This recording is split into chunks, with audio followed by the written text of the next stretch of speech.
Assalamualaikum warahmatullahi wabarakatuh. Waalaikumsalam warahmatullahi wabarakatuh. Bapak-bapak, ibu-ibu, saudara-saudara kaum muslimin rahimakumullah. Pada pertemuan yang lalu sudah saya jelaskan bahwa hidup selalu berakhir dengan kematian. Apabila datang kematian menimpa seseorang, datanglah kiamat baginya. Itu yang disebut dengan kiamat kecil. Hakikatnya mati adalah perpindahan dari kehidupan di dunia ini menuju kehidupan di alam barzakh. Menunggu kita di alam barzakh sampai datangnya saat kiamat, entah 10 tahun, entah 100 tahun, entah 1000 tahun, hanya Allah saja yang maha tahu. Adapun orang-orang beriman yang melakukan amal kebajikan dalam kehidupan di dunia ini, masa penantian yang lama di alam barzakh buat mereka sebentar saja. Tetapi bagi orang-orang kafir yang ingkar, yang tidak beriman kepada Allah, yang hidup di dunia cuma menumpuk-numpuk dosa, tentu penantian di alam barzakh akan merupakan waktu yang sangat lama. Bukankah dalam kehidupan kita waktu itu memang relatif? Contoh misalnya, bagi pemuda-pemudi yang sedang duduk asyik memadu cinta, waktu 4-5 jam saja rasanya cuma 4-5 menit. Tenggelam oleh keasikan. Tapi buat orang yang berbaring di rumah sakit, meratap di balik-balik apa itu tembok gerita kata lagu, di balik dinding-dinding penjara, sehari bagai seminggu, seminggu rasa sebulan, sebulan boleh jadi rasa setahun. Penantian yang sangat lama. Kapan kiamat itu akan datang? Ini rahasia Allah. Jangankan kita yang orang awam, baginda Nabi sendiri tidak diberitahu oleh Allah kapan kiamat itu akan terjadi. Tetapi sungguh pun demikian, banyak hadis-hadis yang menjelaskan ciri atau tanda-tanda datangnya kiamat. Nah, kalau sudah bicara soal tanda kiamat itu ada dua. Pertama yang disebut alamatus sughra, tanda-tanda kecil. Ini waktunya masih ada tenggang. Ada yang dinamakan alamatul kubra, tanda-tanda besar. Artinya kiamat sudah diambang pintu. Apa tanda-tanda kecil dari datangnya hari kiamat itu? Misalnya kata Nabi, apabila ilmu sudah diangkat oleh Allah, artinya apabila ulama sudah banyak wafat, minat orang belajar agama berkurang, lalu kebodohan nampak merajalela di mana-mana, zina dikerjakan secara terbuka, minuman-minuman keras jadi kebanggaan, itu termasuk di antara tanda-tanda kecil terjadinya hari kiamat. Apalagi misalnya iza waladatil ammatu rabbataha, apabila budak sudah melahirkan tuan. Apa maksudnya? Ada yang mentafsirkan apabila anak sudah bisa membudaki orang tuanya. Orang tua yang melahirkan dia, yang membesarkan dia, demi setelah si anak besar jadi orang berpangkat, bertitel, berharta, berkedudukan, jadilah orang tua itu budaknya. Sehingga sering dibilang kalau orang tua kaya, anak jadi raja. Tapi kalau anak yang kaya, orang tua sering jadi budak. Apalagi munculnya fitnah yang bergelombang, timbul perang antara dua bangsa yang besar, waktu berjalan terasa sangat pendek sekali. Itu merupakan tanda di antara tanda-tanda kiamat. Termasuk di dalamnya sulit membedakan mana laki, mana perempuan. Kan kalau tanda-tanda kayak begini sekarang sudah banyak kita lihat kan. Lama banyak wafat, penggantinya sulit. Zina dikerjakan berterang-terangan, minuman keras jadi kebanggaan. Banyak anak membudaki orang tuanya, sulit membedakan mana laki, mana perempuan. Kadang-kadang dari belakang kita lihat perempuan bener, begitu kita colek nengok jenggotan.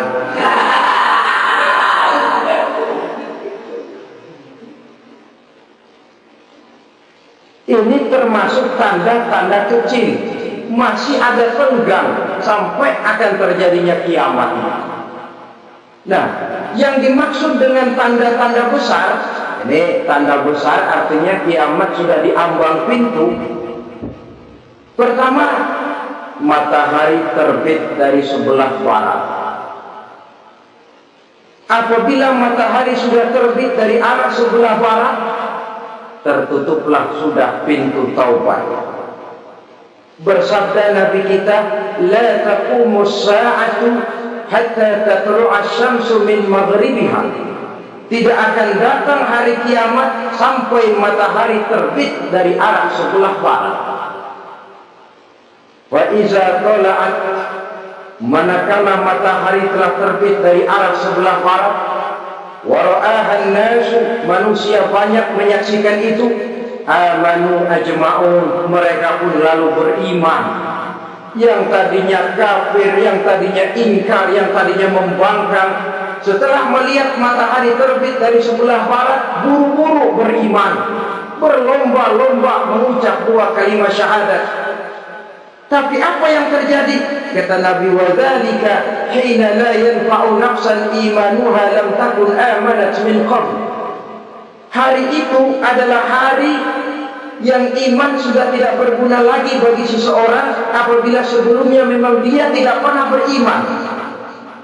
Au kasabat fi imaniha khaira, atau beriman tetapi tidak pernah melakukan kebajikan di dalam keimanannya itu. Hari yang sudah kasih, hari yang sudah terlambat, beriman tidak akan ada gunanya lagi. Ini pelajaran buat kita. Sebelum sang surya terbit dari sebelah barat, sebelum nafas sampai di tenggorokan, artinya pintu taubat masih terbuka.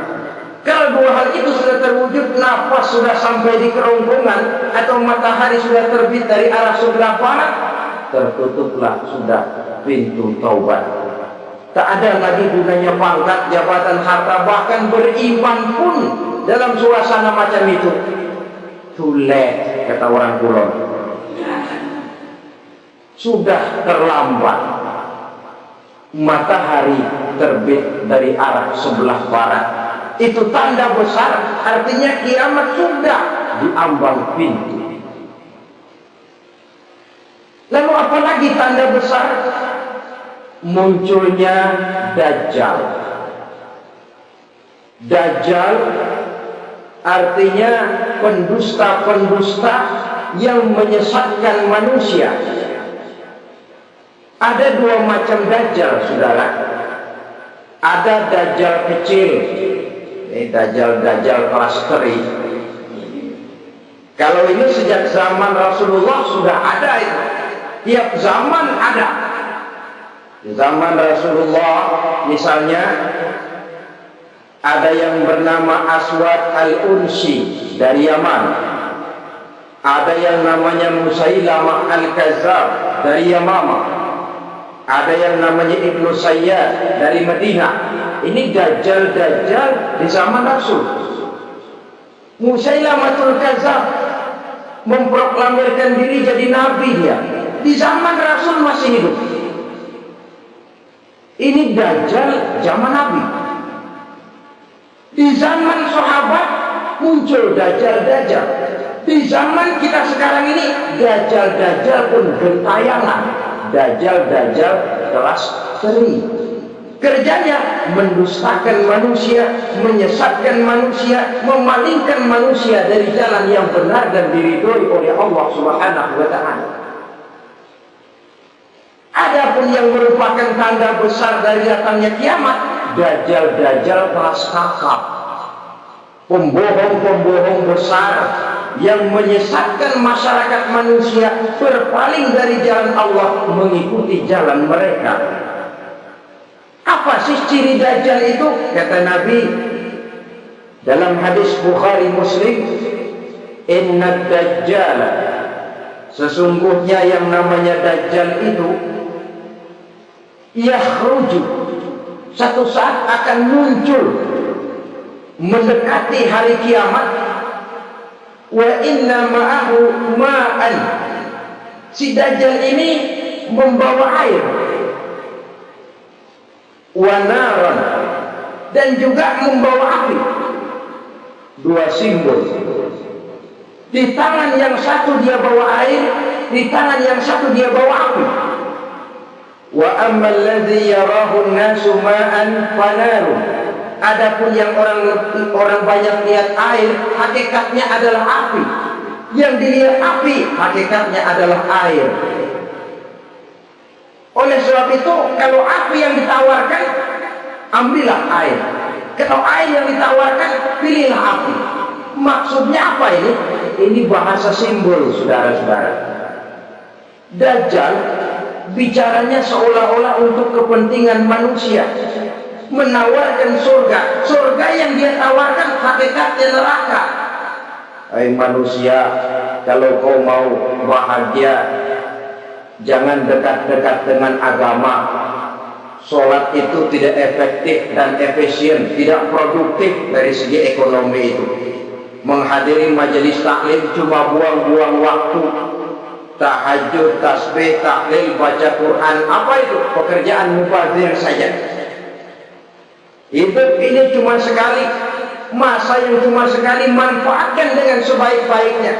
Mumpung, dibawanya sifat mumpung, tetapi dalam pengertian yang sangat negatif. Bicaranya seolah-olah untuk kepentingan manusia, tetapi sebenarnya menjerumuskan manusia. Menawarkan air, tapi sebenarnya api. Menawarkan api, tapi hakikatnya air. Buat apa kamu sholat? Buat apa kamu bayar zakat? Buat apa kamu puasa? Surga yang dicanangkan Dajjal, hakikatnya neraka. Neraka yang digambarkan Dajjal, pada dasarnya adalah surga. Jadi memutarbalikkan fakta itu kerjaan Dajjal. Yang hak jadi batil, yang batil dibilang hak, yang benar jadi salah, yang salah malah jadi benar. Tuntunan disuruh jadi tontonan, tontonan malah menjadi tuntunan. Itu pekerjaan Dajjal profesinya. Zamannya Nabi Adam, Dajjalnya kan iblis. Betul? Betul. Apa sih dan kerajuan iblis itu? Allah setelah menciptakan Nabi Adam kan bilang, Adam, kau dan istrimu Hawa tinggal di surga ini. Seluruh fasilitas yang ada di surga persilakan kau nikmati. Satu yang tidak boleh, jangan coba-coba dekati pohon khuldi. Dekat saja jangan, apalagi sampai memetiknya. Datang Dajjal yang namanya iblis ini.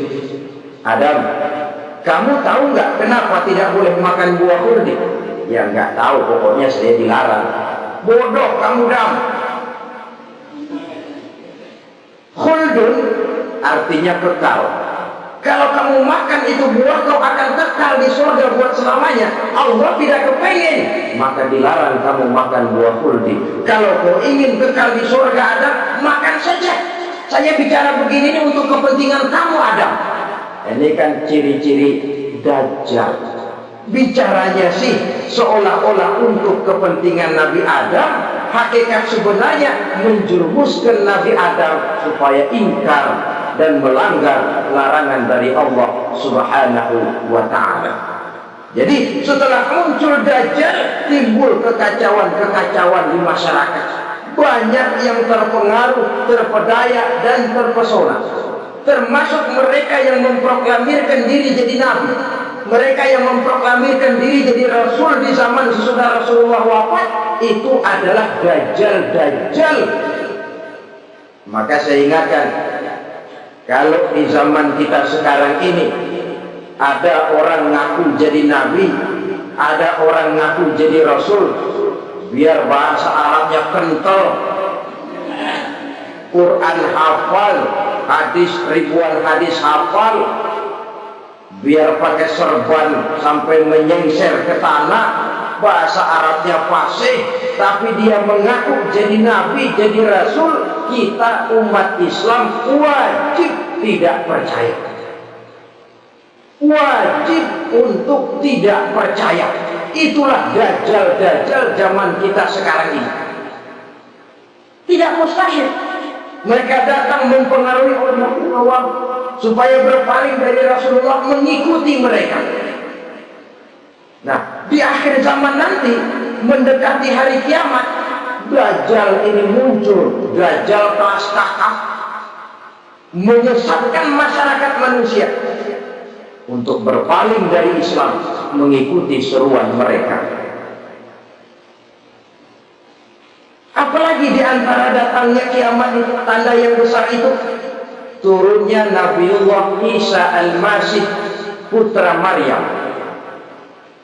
Menurut berbagai hadis yang sahih, Nabi Isa Al-Masih nanti akan turun lagi, tidak membawa risalah yang baru, tapi meluruskan risalah Islam ini yang telah banyak ditinggalkan oleh masyarakat. Bahkan ada hadis menjelaskan beliau akan membunuh Nabi, mematahkan kayu-kayu salib, lalu melaksanakan haji dan umrah mengikuti syariat Nabi Muhammad, bukan membawa agama baru, menjadi semacam mujaddid, reformer, menyelamatkan manusia dari bisikan Dajjal. Bahkan ada riwayat yang menjelaskan bahwa Nabi Isa berhasil mengalahkan Dajjal, mengembalikan masyarakat manusia kembali kepada ajaran Islam yang datang dari Allah, dibawa oleh Rasulullah Sallallahu Alaihi Wasallam. Dengan kata lain, turunnya Nabi Isa bukan sebagai Nabi dan Rasul baru, tetapi mengikuti syariat Nabi kita Muhammad Sallallahu Alaihi Wasallam. Saudara hadirin, ibu-ibu hadirat yang saya hormati, kemudian apalagi di antara tanda-tanda besar akan datangnya kiamat itu? Keluarnya asap atau awan. Kata Nabi, inna min asyrati sa'ah dukhanan yamla'u ma bainal masyriq wal maghrib. Di antara tanda-tanda kiamat, munculnya awan antara langit dan bumi. Ini pun diperkuat dalam surah Ad-Dukhan ayat 10. Fartaqib yauma ta'ti as-sama' bi dukhanin mubin wa yughshan nas hadza 'azabun alim. Bagi orang-orang yang beriman, mereka biasa-biasa saja. Tapi bagi orang kufur, datangnya asap dan awan ini merupakan azab yang kelewat pedih. Barangkali sedikit mendekati gambaran tentang azab yang pedih ini, saya ingatkan alam pikiran kita kepada peristiwa yang belum lama terjadi. Pernah dengar berita bocornya reaktor nuklir di Chernobyl, Uni Soviet? Pernah dengar? Bocornya reaktor nuklir di Chernobyl yang mengakibatkan ratusan, bahkan sangat mungkin ribuan nyawa. Cuma satu reaktor. Bagaimana kalau seluruh cadangan nuklir yang dimiliki oleh para negara adik kuasa ini diledakkan? Bahkan yang konon menurut catatan, cadangan nuklir yang dimiliki bersama oleh Amerika dan Rusia sekarang ini sudah sanggup memusnahkan 6 miliar manusia. 1,5 kali lebih banyak dari jumlah manusia yang nongkrong di permukaan bumi ini. Saudara-saudara hadirin yang saya hormati, Lalu saat mendekati hari kiamat, apalagi tandanya? Setelah Nabi Isa wafat, pada saat turunnya yang kedua kali, lalu Allah meniupkan angin sejuk. Semua orang-orang beriman, orang-orang baik wafat, sehingga penghuni bumi ini cuma tinggal lagi terdiri dari orang-orang kafir. Tidak ada lagi di bumi ini yang bisa mengucapkan Allah. Ya, dalam hadis qudsi itu ada keterangan, Innallaha azza wa jalla yaqulu li Israfil. Allah pernah pesan kepada malaikat Israfil, kata Allah, Israfil, idza sami'ta qailan yaqul Allah Allah fa akhirin nafah 40 sanatan ikraman liqailha. Hai Israfil, apabila kau dengar di permukaan bumi masih banyak orang yang mengucapkan Allah Allah, maka tunda sangkakala kiamat itu 40 tahun. Untuk apa? Ikraman liqailha, menghormati orang yang mengucapkan Allah Allah itu. Wah, jadi karena sekarang masih banyak yang mengucapkan Allah, besar hatilah kita, masih jauh kiamat itu. Tapi jangan lupa, kiamat pribadi, kiamat kecil itu yang gak kita sangka-sangka. Ajal datang mencabut nyawa, itu kiamat pribadi, dan itu yang pasti kita hadapi, dan itu yang membuat kita tidak boleh bersikap main-main di dalam kehidupan sekarang ini. Saudara hadirin yang saya hormati, tidak ada lagi orang-orang muslim, seluruh penduduk dunia ini kafir. Lalu tercipta struktur sosial yang berlandaskan prinsip hidup semau gue. Bakal terjadilah prinsip di mana yang kaya menyantap yang miskin, yang kuat menindas yang lemah. Hidup sudah bagaikan di rimba belantara, berlaku hukum rimba. Siapa yang kuat dia yang menang, siapa yang lemah menjadi mangsa. Timbul kekacauan, maksiat merajalela, munkarat menjadi-jadi, sehingga isi bumi ini penuh dengan segala macam perbuatan dosa. Tidak ada perlunya lagi alam diperpanjang temponya. Datang saat yang sudah dijanjikan oleh Allah Azza wa Jalla, maka terjadilah yang disebut kiamat kubra, kiamat besar, kiamat ancur-ancuran. Bagaimana kejadian ini dimulai?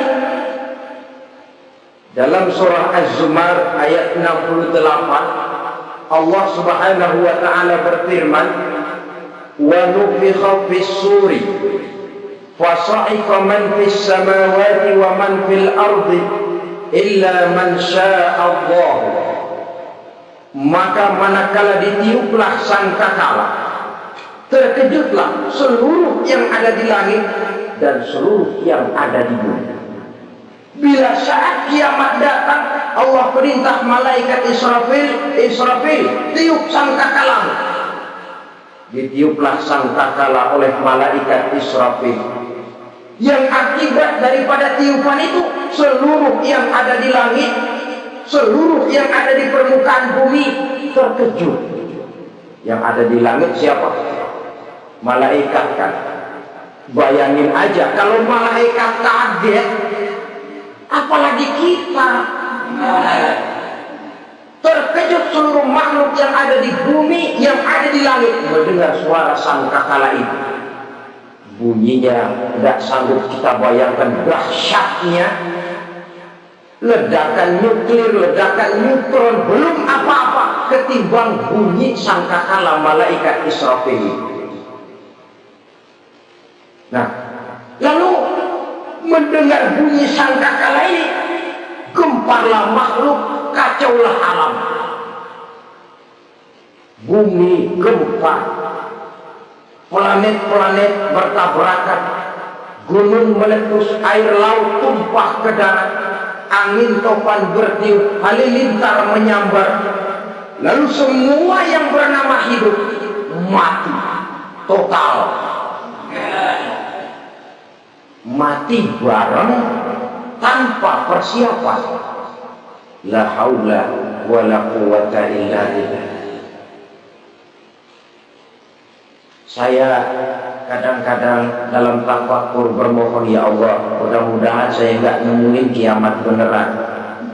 Ngeri, nggak bisa kita bayangkan macam apa suasana seperti itu.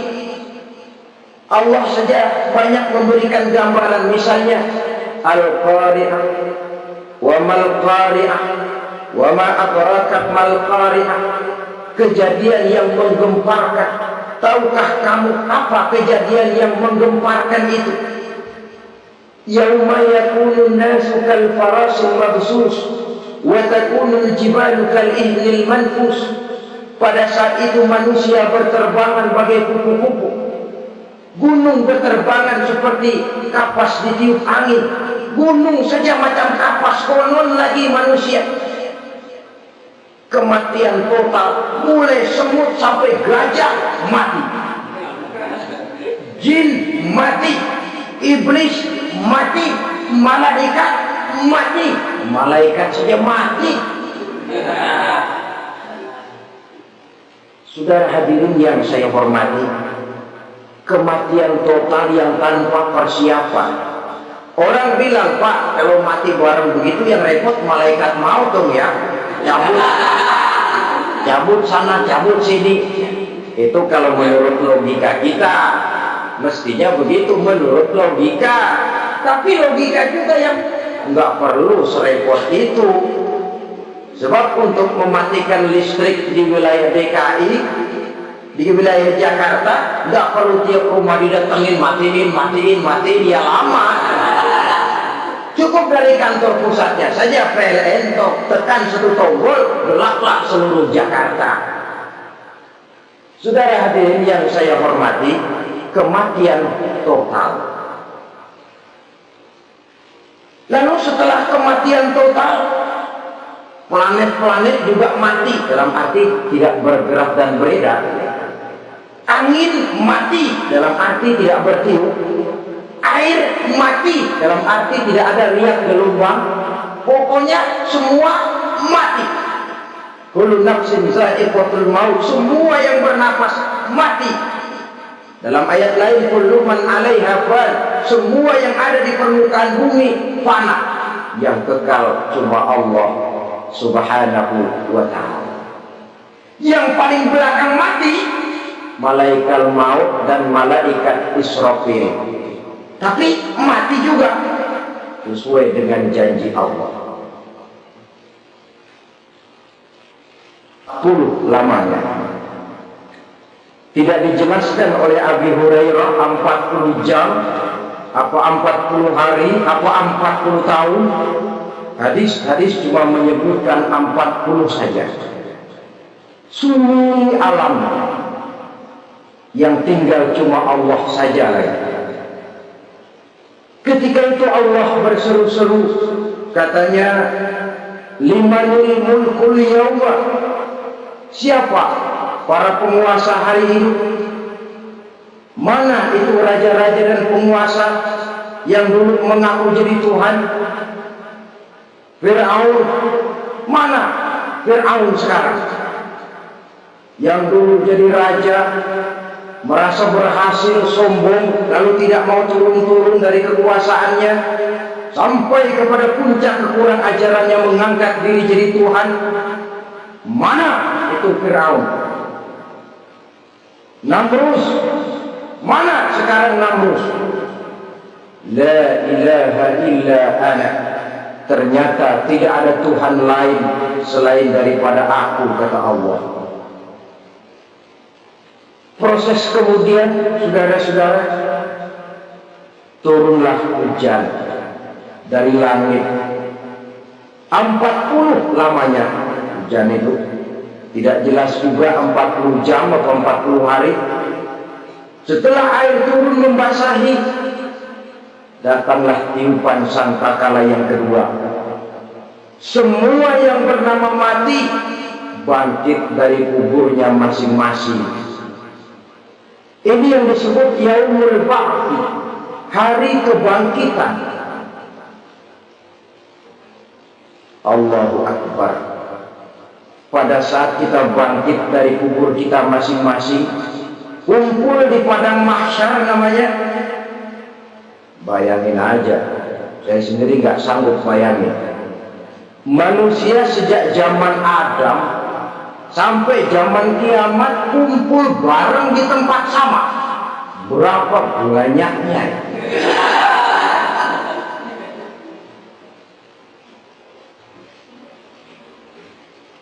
Dan yang luar biasa menurut satu riwayat, pada saat bangkit itu, Masya Allah, roman muka kita berubah,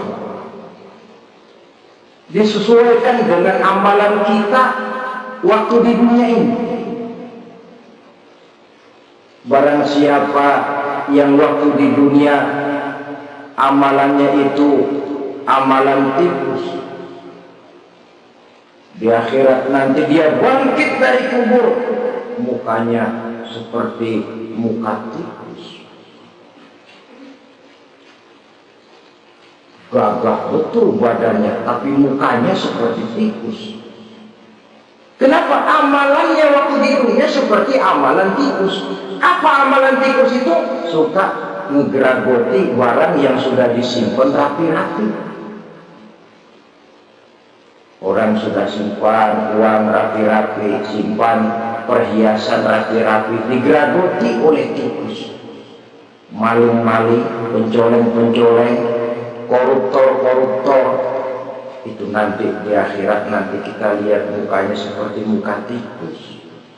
Oh, ini waktu di dunia suka nyolong, hanya seperti muka tikus. Barang siapa yang waktu di dunia ini amalannya itu amalan macan, dia akan bangkit nanti mukanya seperti muka macan. Apa amalan macan? Macan itu amalannya menang-menangan. Orang yang mau menang saja, nggak mau mengalah. Coba lihat di hutan. Kenal hutan nggak? Di hutan, raja hutan di mana-mana pasti macan. Betul kan? Betul. Padahal hutan belum pernah bikin pemilihan umum. Tapi macan tidak peduli ada pemilihan umum apa tidak, pokok saya raja. Sebab apa? Macan jadi raja itu bukan karena benar, tapi karena kuat jadi raja. Setelah dia jadi raja, rakyat hutan yang mesti dilindungi malah dimakan oleh raja macan. Kambing rakyat hutan dimakan oleh macan. Ayam rakyat hutan dimakan oleh macan. Itu nanti kita lihat di akhirat itu mukanya seperti muka macan, gagah betul. Lalu barang siapa yang di dunia ini amalannya itu seperti amalan anjing, nanti dia punya muka seperti muka anjing. Apa amalan anjing? Pertama, anjing itu kalau disuruh jaga rumah, dia tidak bisa membedakan mana maling, mana tamu. Biar yang datang maling, kalau bawa tulang, anjing kalem. Yang kedua, anjing itu akan setia kepada siapa saja yang memberinya roti. Siapa yang memberinya roti, itulah majikannya. Apa kata majikannya, pasti dia laksanakan. Soal benar atau salah, dia tidak peduli. Setelah anjing dapat roti, dia tidak punya pilihan lain kecuali bilang, abdi mah kumaha juragan wae aya nama.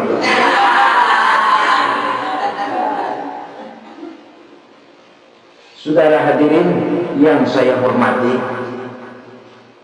berkumpul di padang mahsyar, tiap orang sibuk dengan persoalannya masing-masing. Matahari waktu itu didekatkan oleh Allah, panas luar biasa. Ada yang saking panasnya itu mencucurkan peluh keringat sampai sebatas mata kakinya. Ada yang keringatnya sampai sedengkulnya. Ada yang keringatnya sampai sepusatnya, ada yang keringatnya mengalir sampai sebahunya, ada yang kelelap oleh keringatnya sendiri, sementara orang di sampingnya nggak apa-apa. Bergantung lagi amalan dia waktu di dunia ini. Saudara-saudara, sebagian orang dalam kepanikan padang mahsyar berombong-rombong datang mereka menghadap Nabi Adam.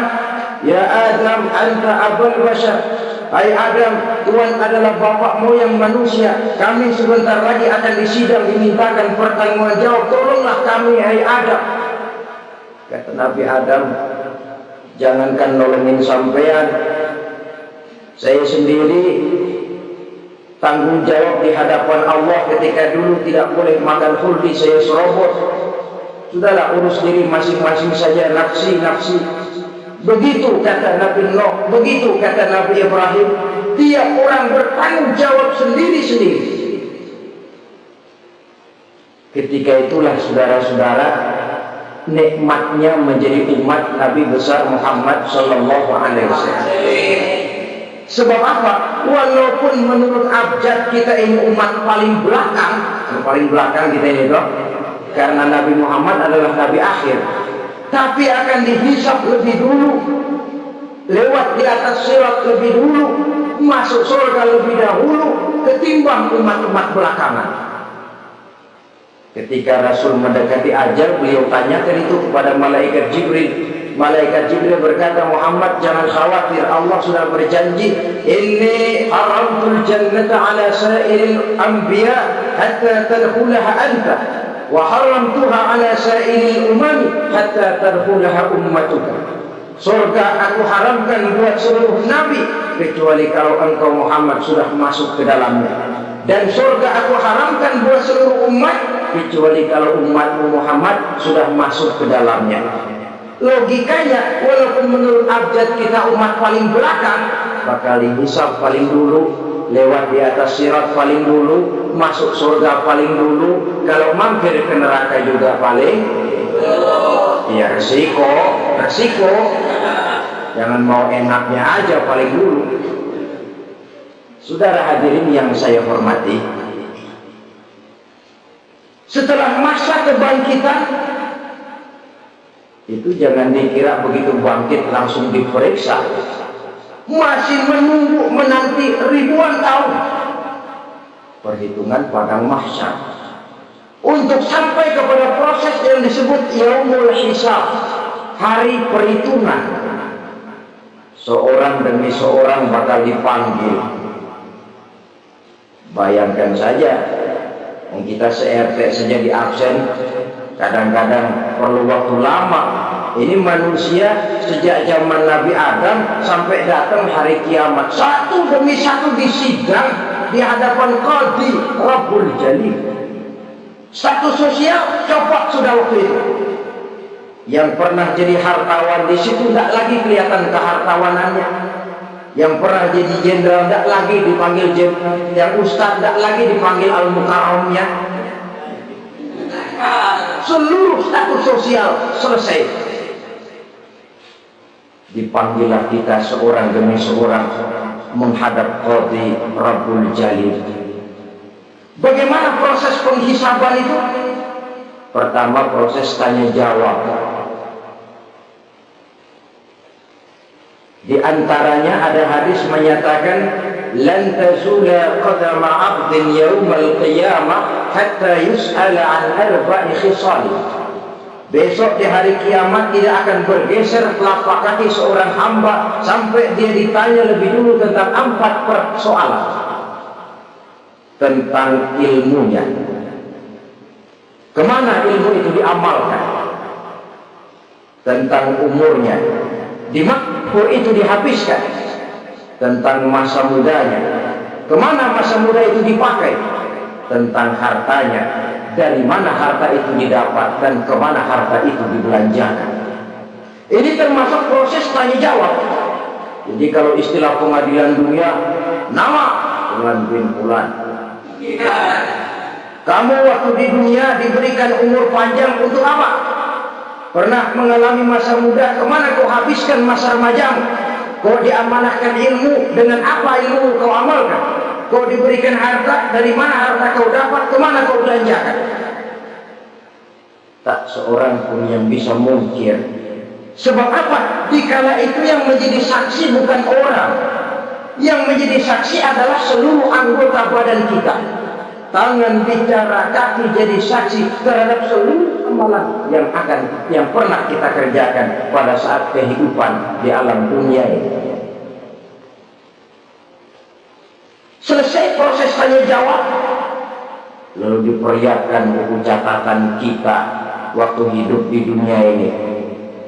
Jangan lupa Allah itu menyiapkan 2 super komputer kepada kita. Sebelah ditempelin sebelah kanan, yang sebelah tempelin di sebelah kiri. Komputer itu namanya Raqib dan Atid, 2 malaikat yang apabila baik kita lakukan, refleks saja akan menulis kebajikan kita. Jahat kita kerjakan, akan tertulis. Catatan itu nanti diperlihatkan kepada kita. Waduh, alangkah malunya pada saat diperlihatkan catatan kita, buku rapor kita merah melulu. Barangkali diperiksa sambil domelin, brengsek lo. Buku merah melulu begini, bagaimana waktu hidup di dunia? Tidak cukup diperlihatkan buku catatan kehidupan, rekaman kehidupan. Rekaman kehidupan kita secara utuh sejak terlahir sampai ajal datang merenggut nyawa. Barangkali mirip dengan video sekarang ini, di mana terekam dengan baik seluruh kegiatan kita sejak yang sekecil-kecilnya sampai kepada yang sebesar-besarnya. Untuk kemudian kita pun menerima balasan. In khairan fa khairun wa in syarran fa syarrun. Kalau baik ya baik balasannya, kalau jahat ya jahat juga balasannya. Catatan-catatan kita diberikan. Kalau banyak kebajikannya diberikan di tangan kanan dengan cara yang halus. Kalau banyak kejahatannya diberikan dari sebelah kiri atau dilempar dari belakang. Itulah sebabnya sejak di dunia ini kita sudah mohon kepada Allah. Ketika berwudu membasuh tangan kanan, apa kita bilang? Allahumma a'tini kitabi biyamini wa hasibni hisaban yasirah. Ya Allah, berikan saya kitab di tangan kanan, dan kalau saya memang perlu dihisab, hisablah saya yang seringan-ringannya. Tangan kiri berlindung kita kepada Allah, jangan sampai diberikan kitab di tangan kiri atau dari arah sebelah belakang.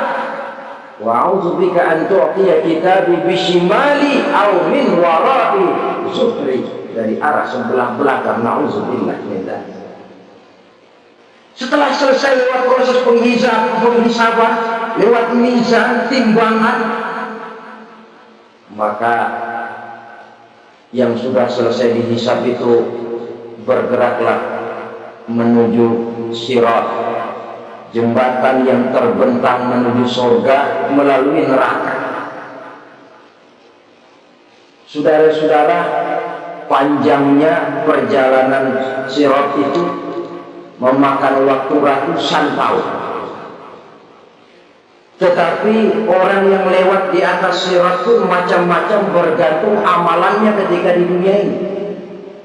Ada yang lewat di atas sirat itu kalbarkil khatib, seperti kilat yang menyambar, sudah sampai dia di surga.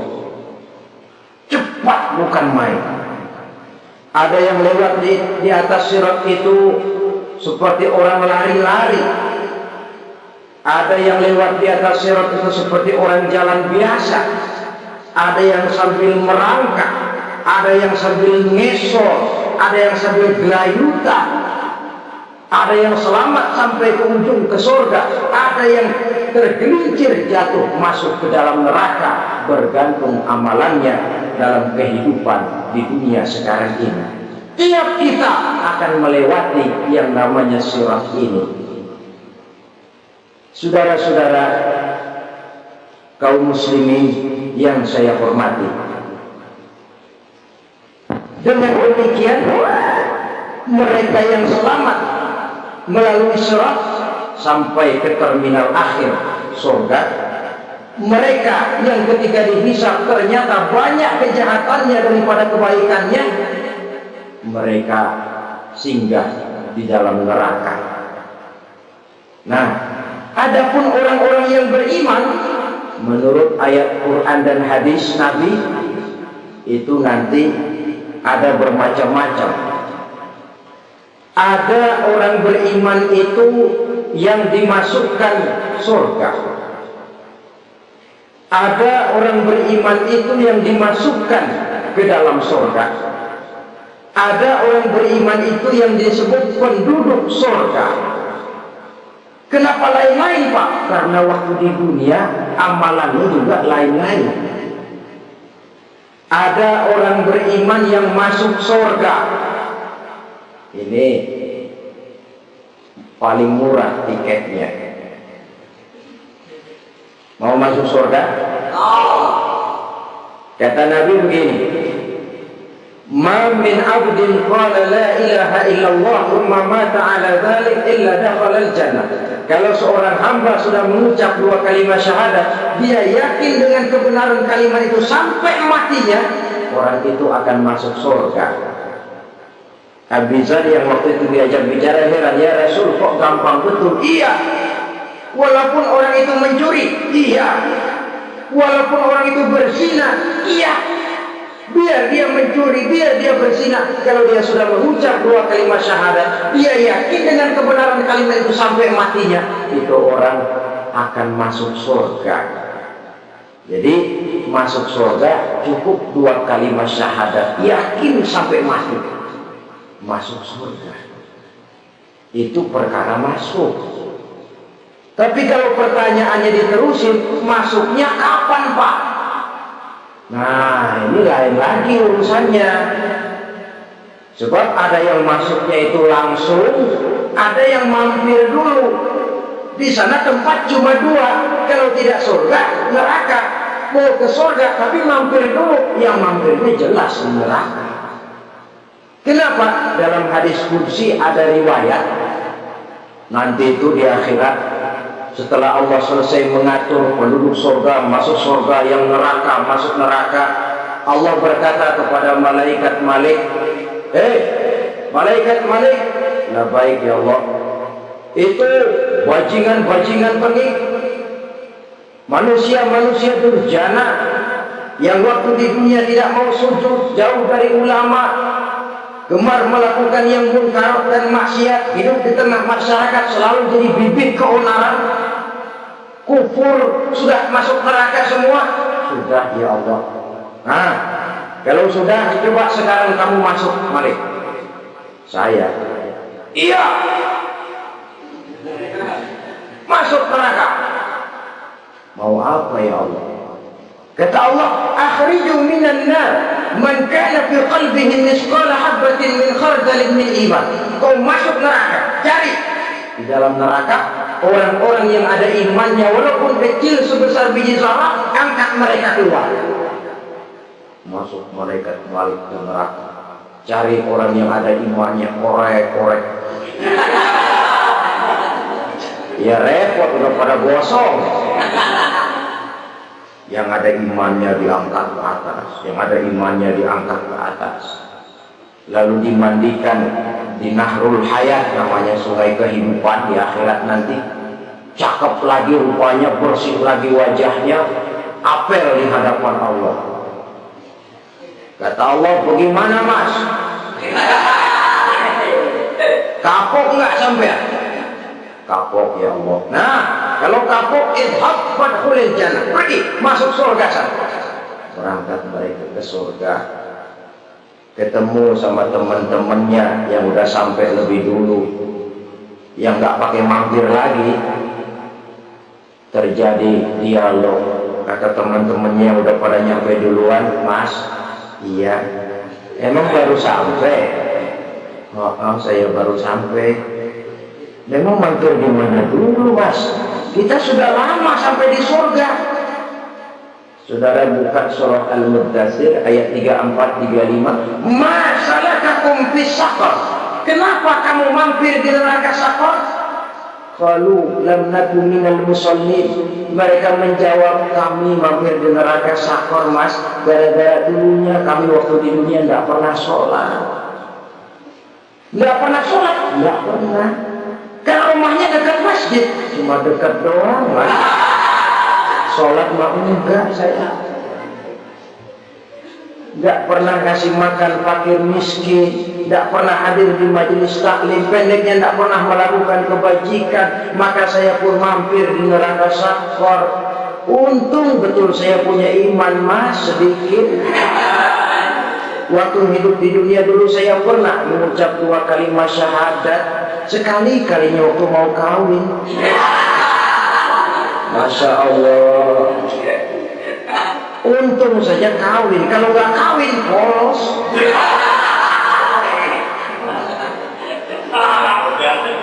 Itu juga pengurus sudah setengah mati ngajarin. Asyhadu alla asyhadu asyhadu.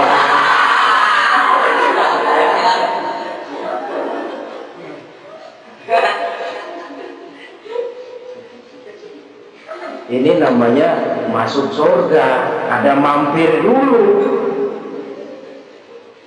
Ada pula orang mukmin itu yang dimasukkan surga. Namanya dimasukkan kan terima beres.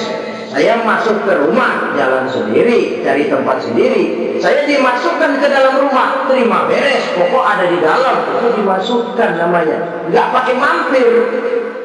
Tapi tentu tiketnya lebih mahal ketimbang yang pertama tadi. Apa kata Allah? Innal ladzina amanu wa 'amilus shalihat la ukaffiranna 'anhum sayyi'atihim wa la udkhilannahum jannah. Sesungguhnya orang-orang yang beriman kemudian beramal soleh, kami hapuskan segala dosa dan kesalahannya, kami masukkan mereka ke dalam surga. Lihat ayatnya. Allah yang memasukkan, kita yang dimasukkan. Tidak pakai transit, tidak usah mampir. Cuma tidak cukup syahadat, tidak cukup amanu, tapi diiringi dengan wa'amilus shalihat. Iman, amal. Tidak cukup syahadat, lalu dibuktikan dia sholat, dia zakat, puasa, lalu dia melakukan berbagai macam kebajikan. Ini yang menyebabkan dia tidak pakai mampir di tempat yang bernama Saqar. Lalu ada pula orang mukmin itu yang disebut penduduk surga. Wah, ini sudah fit ini. Ashabul jannah, penduduk surga. Siapa mereka? Kata Allah, innal ladzina amanu tsumma istaqamu fala khaufun 'alaihim wa la hum yahzanun ulaika ashabul jannah hum fiha khalidun. Sesungguhnya orang-orang yang beriman lalu istiqamah, tetap dalam melaksanakan perintah Allah, tidak goyah, tidak labil tapi stabil, istiqamah, mereka tidak takut dan tidak bersedih hati. Mereka lah penduduk surga. Iman, istiqamah. Tidak punya duit sembahyang, banyak duit sembahyang, miskin sembahyang, kaya tetap sembahyang, istiqomah. Kadang orang kalau susah rajin ke masjid, banyak duitnya ngelihat masjid melengos. Waktu miskin hamba Allah, setelah kaya jadi hamba harta. Bergeser, tidak ada nilai istiqomahnya. Saudara-saudara, dengan begitu penduduk neraka itu dua. Ada penduduk permanen, ada penduduk yang semi permanen. Yang semi permanen orang-orang beriman yang mempunyai dosa besar. Mereka masuk ke neraka untuk menerima azab sesuai dengan dosanya. Bila selesai masa azab itu, mereka akan diangkat untuk ditempatkan kembali ke dalam surganya Allah Subhanahu wa ta'ala. Nah, dikala itulah saudara-saudara, ada yang disebut syafaat dari Rasulullah Sallallahu Alaihi Wasallam. Tapi tentu jangan lupa syafaat ini ibarat kain menambal dia. Kita punya kain bolong-bolong sedikit, syafaat yang menambal. Sholat kita ada kurang dikit, sedekah kita ada campur riak dikit, amalan kita ada tidak karena Allah dikit, kita berharap syafaat. Jadi biarlah kain masih bolong-bolong, yang penting punya kain. Tapi kalau kainnya tidak ada, yang ditambal apanya? Sholat tidak, puasa tidak, zakat tidak, berharap syafaat saja, terlalu berlebihan itu. Saudara hadirin yang saya hormati, apabila selesai proses penghisaban, proses penghitungan, maka dikala itulah manusia terbagi dalam dua kelompok besar. Fariqun fil jannah wa fariqun fis sa'ir. Sekelompok orang-orang beruntung yang masuk ke dalam surga, dan sekelompok lagi masuk ke dalam neraka. Akan memakan waktu untuk menceritakan sifat surga dan neraka, tapi insya Allah pada kesempatan pertemuan lain saya sampaikan. Namun sebagai gambaran umum cukuplah saya sampaikan sebuah hadis qudsi. Allah jelaskan, a'dadtu li'ibadiyas salihin ma la 'ainun ra'at wa la uzunun sami'at wa la khatara fi qalbil bashar. Aku sediakan buat hamba-hambaku yang soleh, yang tidak pernah terlihat oleh mata, tidak pernah terdengar oleh telinga, dan belum pernah terdetik dalam hati manusia. Jadi kenikmatan surga belum pernah dilihat mata, belum pernah didengar telinga, belum pernah terdetik dalam hati. Pedihnya azab neraka belum pernah terlihat mata, belum pernah terdengar telinga, belum pernah terdetik dalam hati. Saudara hadirin yang saya hormati, oleh karena itu sebagai uraian akhir daripada kiamat ini, marilah sama-sama kita memanfaatkan hidup dengan sebaik-baiknya, supaya jangan timbul penyesalan di hari kemudian nanti. Mudah-mudahan kita seluruhnya diselamatkan Allah dari azab neraka dan mendapat surga dan ridhonya. Sekian dan demikianlah pertemuan kita kali ini. Terima kasih banyak atas segala perhatian. Mohon maaf atas segala kekurangan. Usikum wa nafsi bitaqwallah. Wassalamualaikum warahmatullahi wabarakatuh.